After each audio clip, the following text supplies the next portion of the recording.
Sebelum melanjutkan, jangan lupa subscribe dulu, terima kasih. Bab 422, siapa yang ingin menontonmu? Keluarga Seng ingin tahu apakah kami memiliki anak perempuan yang belum menikah dan sudah cukup umur, dan menerima kakak ketiga melalui pernikahan.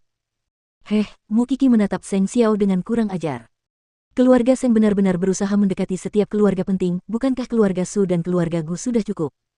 Masalahnya adalah putri saya sudah dibicarakan. Tidak, tunggu kapan kita punya anak perempuan. Mu Kiki agak bingung. Seng Xiao meluruskan tubuhnya, lalu pergi mengambil pengering rambut dari kamar mandi sebelum perlahan menjawabnya, kalau bukan kamu, siapa lagi yang selalu aku manjakan? Astaga! Mu Kiki mencengkeram lengannya dan menggigitnya. Kamu adalah CEO hebat yang dikagumi semua orang sekarang, dan keluarga Seng ada di gerbang untuk menjilatmu. Meski begitu, Xiao Xiao, menurutku hidup kita sekarang baik-baik saja, dan aku tidak ingin terlalu banyak berhubungan dengan keluarga itu. Ada banyak orang lain yang akan menjilatku. Apakah keluarga Seng penting? Dan kakak kedua akan memeriksanya.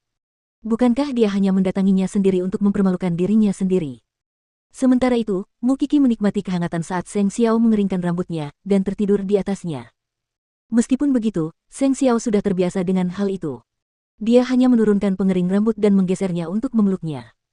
Dia kemudian terus membaca laporannya, sama sekali tidak peduli bahwa ujung dokumen pentingnya dibasahi oleh Mu Kiki. Perasaan di antara mereka perlahan-lahan menjadi lebih berminyak. Hanya 1 atau 2 tahun yang lalu, Mama Seng tidak akan pernah percaya bahwa putranya sendiri tega memanjakan Mu Kiki sampai ke surga. Papa Seng juga sekarang memiliki pekerjaan penting di Zongteng, yang memungkinkan dia meraih prestasi dan mendapatkan kembali kepercayaan dirinya yang lama. Dia harus berterima kasih kepada putranya dan Kier atas semua itu, itulah sebabnya dia berusaha sebaik-baiknya untuk memenuhi janjinya dan menebus kesalahannya kepada keluarganya. Apapun yang menurutnya enak ketika berjalan-jalan di kota, akan ia belikan untuk istri dan menantu perempuannya. Saat sarapan keesokan harinya, Seng Xiao menceritakan kepada orang tuanya tentang apa yang dikatakan kakak ketiganya melalui telepon tadi malam. Mama Seng mendengus dingin dan melipat tangannya mendengar kata-katanya. Kemarahanku karena Jingting dibakar belum padam. Dan sekarang keluarga Seng ingin menjilat kita setelah mencoreng nama baik anakku di mana-mana selama 6 bulan terakhir. Bukankah mereka sedang melamun? Sungguh ironis hanya dengan memikirkannya. Seng Xiao tidak mengatakan apa-apa, dan hanya fokus memperhatikan Mu Kiki sarapannya. Melihat dia tidak bereaksi, Mama Seng bertanya kepadanya, kapan kamu berencana untuk mengumumkan dirimu? Di tempat dan waktu yang tepat. Mama Seng memutar matanya. Terserahlah. Bagaimanapun juga, keluarga Seng tidak akan pernah menginjak-injak kita. Ngomong-ngomong, Huang Yu dan aku punya janji di salon, kalian semua lanjutkan saja urusan kalian. Semenjak orang tua Seng Xiao tinggal bersama mereka, Mama Seng kerap mengunjungi keluarga Sen, dan menjadi seperti saudara bagi Huang Yu meski usianya jauh lebih tua darinya. Tetap saja, apa gunanya senioritas sekarang setelah dia meninggalkan keluarga Seng? Yang penting semua orang bahagia. Memang, Huang Yu ternganga setelah Mama Seng menceritakan masalah itu padanya. Keluarga Seng benar-benar tidak tahu malu, menjilat siapapun yang punya pengaruh. Ini tidak seperti baru saja dimulai. Mu Kiki mengabaikan bisnis di Zongteng dan fokus pada penelitiannya di laboratorium forensik. Dan itulah alasan mengapa Feng Sanshan merasa dia tidak termotivasi sama sekali. Terlebih lagi, dia terpaksa berdiam di laboratorium forensik sambil memandangi mayat-mayat menjijikkan itu karena dia harus mengawasi Mu Kiki saat dia bisa berkencan dengan pacarnya. Apakah kalian tidak akan pergi berkencan? Bagaimana kalau Seng Xiao seorang pengemis, bukankah keluarga Sen punya uang dan kekuasaan?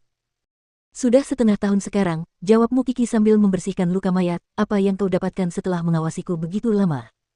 Siapa yang ingin menontonmu? Kau bahkan tidak sabar untuk mengikutiku ke toilet. Apa lagi itu?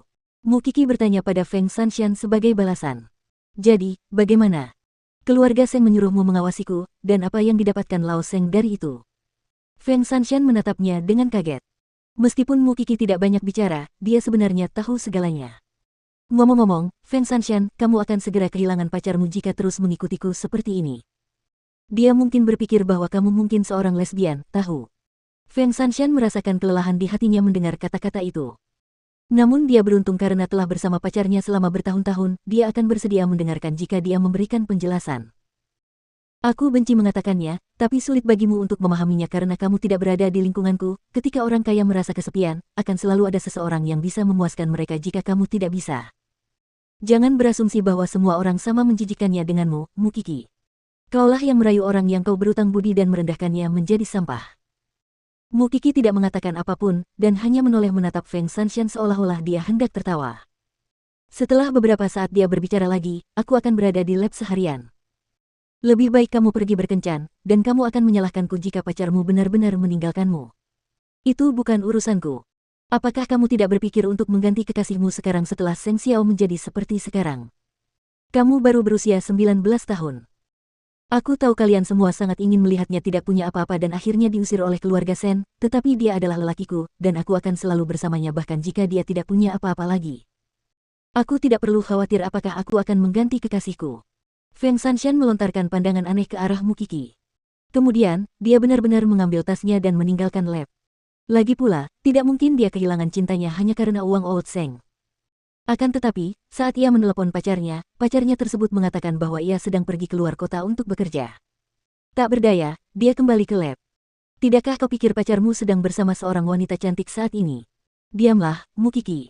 Pacarku sangat mencintaiku. Tetapi apakah itu cinta jika Anda tidak memberitahu orang lain bahwa Anda akan pergi keluar kota? Jika memang begitu, Mukiki tidak memahaminya. Paling tidak, dalam hubungannya dengan Seng Xiao, dia akan selalu tahu di mana Seng Xiao berada. Tidak akan pernah terasa menyesakkan jika ada cinta, dan kedua belah pihak akan menawarkan diri untuk memberitahu satu sama lain di mana mereka berada. Tentu saja, Feng Sanshan punya kecurigaannya sendiri, itulah sebabnya rasa malunya berubah menjadi kemarahan. Tetap saja, suasana hati yang akan Anda dapatkan saat lawan mengungkap Anda adalah masalah yang sama sekali berbeda. Sore hari di kediaman Seng. Sebelum Seng Kai kembali, Seng Tua memanggil Gu Ziling ke ruang kerjanya, dan bertanya kapan ia berencana punya anak. Kakek, sejujurnya aku dan Seng Kai sudah berusaha sejak lama, tetapi tidak ada yang terjadi selama 6 bulan terakhir. Gu Ziling berkata jujur kepada lelaki tua itu. Lalu, apakah kalian berdua sudah melakukan pemeriksaan? Ya, dan dokter bilang aku baik-baik saja. Sedangkan Seng Kai, aku tidak berani memberitahunya. Bagaimanapun, hal seperti itu menyakiti martabat dan harga diri seseorang.